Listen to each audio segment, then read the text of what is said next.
On the morning of July 18, 2014, Dan Markel pulled into the garage of his home on Trescott Drive in Tallahassee, Florida. He had just dropped his two young sons at preschool, gone to the gym, and called his mother, as he did every single morning. As he turned into his driveway, he was still on the phone. Then he noticed someone he didn't recognize. He mentioned the stranger to the person on the other end of the call. A moment later, there was a muffled sound. Then nothing. A neighbor heard what sounded like a gunshot. He looked outside in time to see a light-colored Toyota Prius pulling away from the neighborhood. At first, he thought little of it. But a short while later, he noticed Dan's garage door was still open. The car inside was still running. He walked over to check. Dan Markel was slumped behind the wheel, shot twice in the head. The driver's window had been shattered. Blood covered the left side of his face and head. He was still breathing, but he wasn't responding.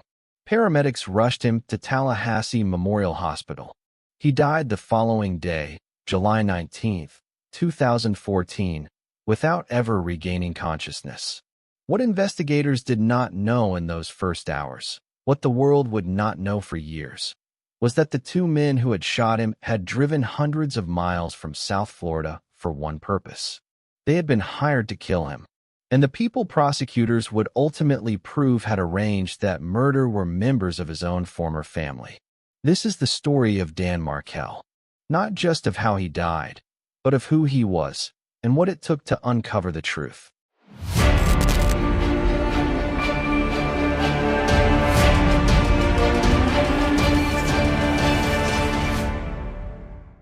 Daniel Eric Markel was born on October 9, 1972, in Toronto, Canada, into a Jewish family who would later describe him, simply and accurately, as alert and energetic from the day he arrived. He grew up the kind of kid people remember, high energy, intellectually restless, a Dennis the Menace personality that somehow coexisted with an early and serious love of ideas. He was a law professor at Florida State University, a criminal law scholar whose work on punishment and retribution was known across the academic world. He was the founder of Prof's Blog, a legal blog that became, in the early days of the internet's intersection with legal academia, something genuinely important, a place where scholars across the country talked seriously about ideas and helped each other be better. And he was, by every account that exists, a father who loved his two young sons, Benjamin and Lincoln, with the kind of devotion that defined everything else. His colleague and friend Wayne Logan put it plainly. In a really true sense, he was a faculty member of the nation's law schools. He reached out to so many people and so generously gave of his time and energy. Dan Markel grew up in Toronto dreaming of America, specifically of Harvard. He got in, undergraduate, then law school, graduating summa cum laude from both. At Harvard, he was an editor of the Harvard Crimson and an editor of the Harvard Law Review, the kind of record that gets you noticed in a world where everyone's record is already impressive. Along the way, he earned a master's degree in political theory from Cambridge and studied at the Hebrew University of Jerusalem. He clerked for a federal appellate judge, worked in white-collar criminal defense at a prestigious Washington firm, and arrived at Florida State University's College of Law in 2005 as a tenured professor. His specialty was criminal punishment theory, specifically the moral foundations of retribution, the idea that punishment must be proportionate to the crime, that justice isn't just a practical system but a moral one, and that the two things are never quite the same. It is, in hindsight, a painful specialty for a man who spent his final years waiting for justice to find him. He was relentlessly generous with his time. A colleague described him as giving hours every week to other people's academic work, reading drafts, offering sharp feedback, responding to emails from junior scholars he barely knew, while also raising two sons, building an active intellectual life at FSU, and maintaining the kind of professional network that most people only aspire to. One close friend described him as the Kevin Bacon of the legal academy. Everybody knew him. Everybody had a story about him. Even in rooms he hadn't been in, he was a reference point. Michelle Dempsey, an associate dean at Villanova Law School, told People magazine that he was relentlessly positive, and he made you feel good about your work. That's not a small thing, in a world that often operates on the opposite principle. Dan met his wife, Wendy Adelson, through JDate, an online dating platform for Jewish singles, while he was in Washington and she was finishing law school in Florida. She was the daughter of a prominent South Florida family who ran a successful dental practice in Tamarack. They married in 2006 in a lavish wedding in Boca Raton, the announcement running in the New York Times the way wedding announcements did for people who mattered in their worlds. Wendy moved to Tallahassee, where she found her own position as a clinical law professor at FSU, focusing on human trafficking cases. They had two sons, Benjamin and Lincoln. His Harvard classmate Tamara Demko wrote in an online tribute, after his death, that he was shamelessly proud and involved Abba, the Hebrew word for father. He coached the kids. He was present. He was, in the way that matters most, there. The marriage between Dan and Wendy fractured. By 2012, the couple had separated. The divorce was bitter. And what emerged at the center of it, the pressure point around which everything in this story eventually coils, was a question of geography. Wendy's family was in South Florida, and by all accounts her family wanted her and the children back in South Florida, close to home. Dan refused. He had built his life in Tallahassee. His sons were in Tallahassee. He had no intention of agreeing to a custody arrangement that would take Benjamin and Lincoln 200 miles away from him. When a judge granted him shared custody, he had won, legally, on the record. He didn't know what that one was going to cost him. July 18, 2014 began the way most of Dan Markel's mornings began. He dropped Benjamin and Lincoln at preschool. He went to the gym. He called his mother that morning as he did every day. She picked up. They talked. Then he drove home. He didn't know that two men, who had driven north from South Florida specifically for him, had been watching him. He didn't know they had followed him from the gym. He pulled into his garage on Trescott Drive in the Benton Hills neighborhood of Tallahassee, and one of the men walked up to the driver's side window and fired 2 shots into his head. It was a Friday morning. In the days after the shooting, Tallahassee police and the Leon County Sheriff's Office launched what would become one of the most complex and long-running murder investigations in Florida's recent history. The initial evidence was limited. Surveillance cameras in the neighborhood had captured a silver Toyota Prius, a rental car, near the scene. The car was traced. The rental records led to South Florida. 2 men, Garcia and Rivera, were identified relatively quickly as persons of interest through the rental records and cell phone data that placed them in Tallahassee on the morning of July 18th. But identifying 2 men as the triggerman and the driver was only the beginning. The harder question, the question that would take years to answer in a courtroom, was who had hired them and why. In June 2016, nearly 2 years after the murder, police released a probable cause document publicly, signaling the case was moving. Garcia and Rivera were arrested. But the arrest of the hitmen without the arrest of the people who had sent them felt, to Dan's family and to the broader community that had followed the case, like half an answer. Sigfredo Garcia and Luis Rivera were members of the Latin Kings, a criminal gang based in South Florida. They had no personal connection to Dan Markel. They had never met him. They had no grievance with him, no history with him, no reason in the world to drive 5 hours north to shoot a law professor in his garage, except that someone had paid them to.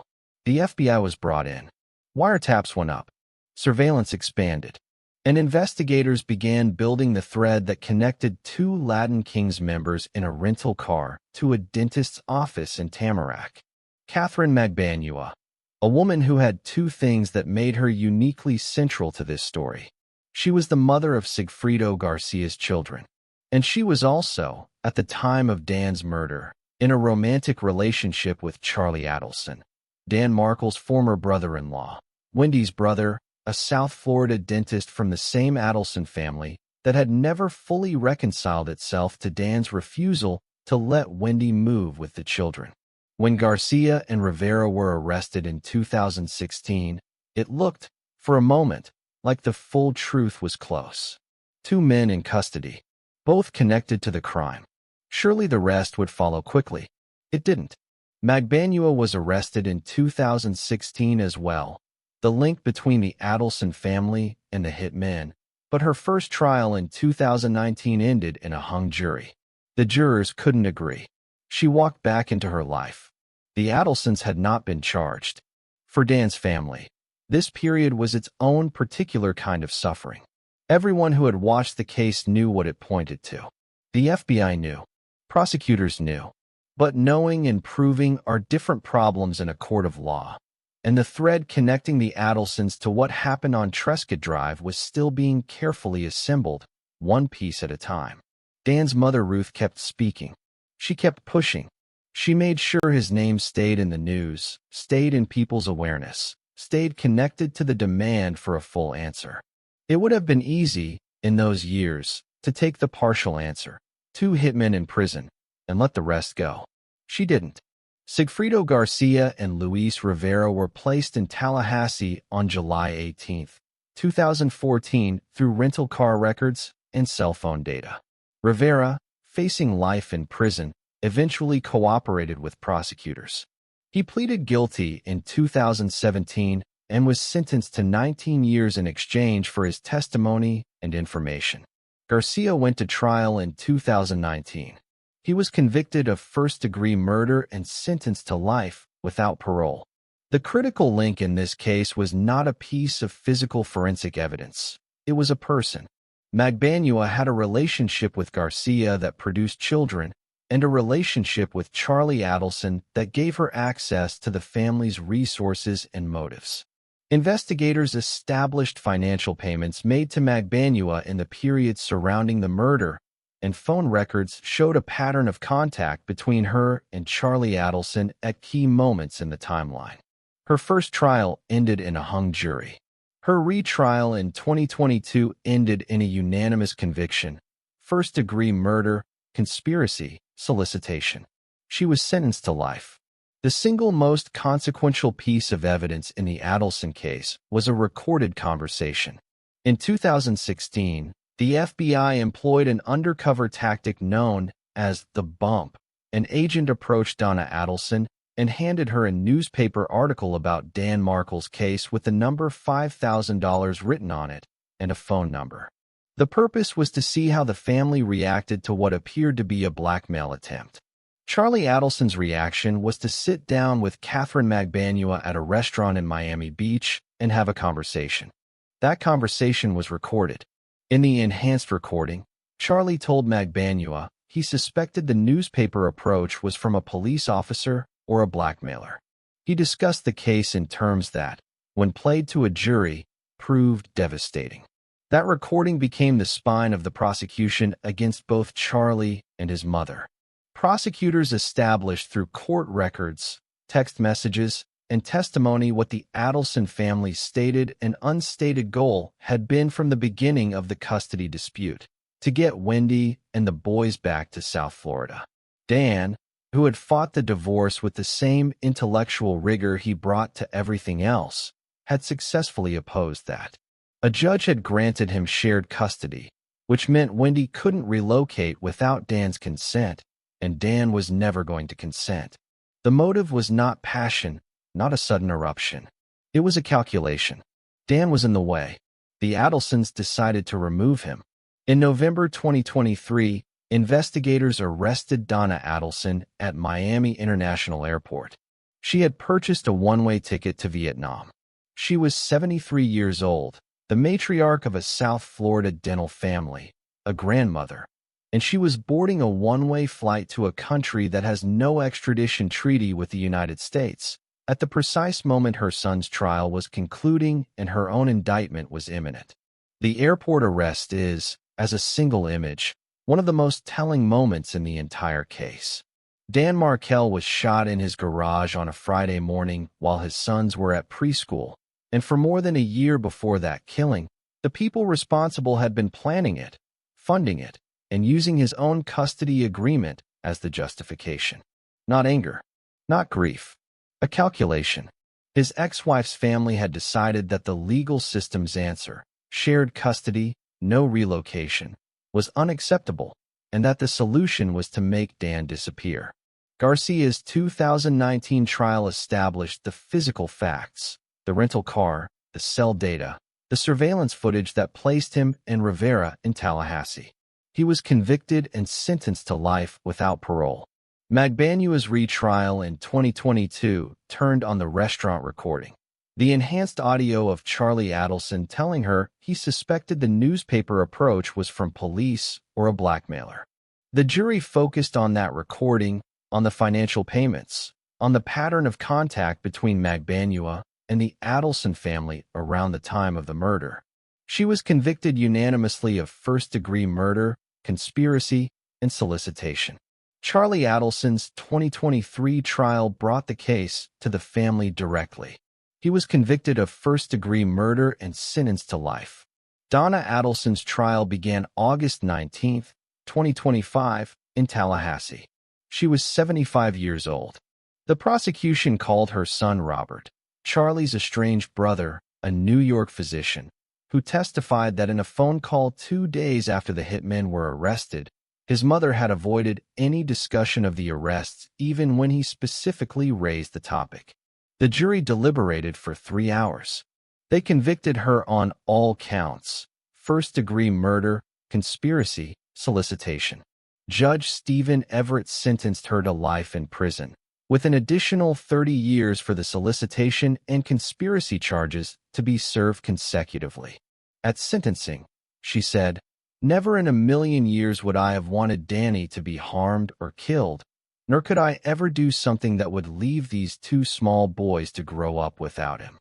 The jury had already decided what to make of that. At Donna Adelson's sentencing, Dan's father, Phil Markel, addressed the court. He spoke about the deep and irreparable damage caused by everyone involved in his son's killing. Then he turned to Donna Adelson directly. "I wish her to live to 120, alone in her jail cell," he said. "I wish that every day of her remaining days she thinks about the harm she has caused so many." Then he asked her one question: was it worth it? Dan's mother, Ruth, who had spoken for her son in every public forum she could find for 11 years, who had made sure his name stayed attached to the demand for full accountability, who had become, in her grief, one of the most articulate advocates for her child that any case in recent memory has produced, said of Donna Adelson. She blames external forces for her family's curse. But she is the curse. Ruth Markel has said that Dan called her every single day of his adult life. On the morning of July 18, 2014, he called her before he went to the gym. That was the last time she heard his voice. Benjamin and Lincoln Markel, the 2 sons Dan refused to give up, the 2 boys who were at preschool when their father was shot and who have grown up in the years since without him, deserve to know the full truth of why their father was taken. Prof's blog still exists. The legal blog Dan founded in 2005 continues to be maintained by the community of scholars he built around it, preserving his vision of what collaborative academic discourse could look like. It is, in its way, the most accurate monument to who he was, a place where people argue seriously about ideas and help each other be better at the thing they care about. The Markel Act, legislation inspired by his case, has been adopted in Florida and has been used as a model elsewhere. It strengthens protections for victims of murder-for-hire crimes and creates new accountability mechanisms for cases where killing is contracted out. Dan Markel wasn't killed in a robbery. He wasn't caught in the middle of random violence. He was killed because a judge ruled that his sons deserved to have both of their parents in their lives. The legal system said he could stay. His former family decided he couldn't. He was buried knowing he had 2 sons who would remember him, a body of academic work that would outlast him, and a community of colleagues who loved him. He did not live to see Benjamin and Lincoln grow up, but they know who he was. His mother made sure of that. A man who, whatever else he was doing, made time every day to call his mother. On July 18, 2014, she answered that call for the last time. Dan Markel spent his life asking what justice required. It took 11 years for the legal system he believed in to answer him. If you found this story touching, please share and subscribe if you haven't. It helps us continue telling stories that deserve to be heard. Thank you for watching, and I will see you next time.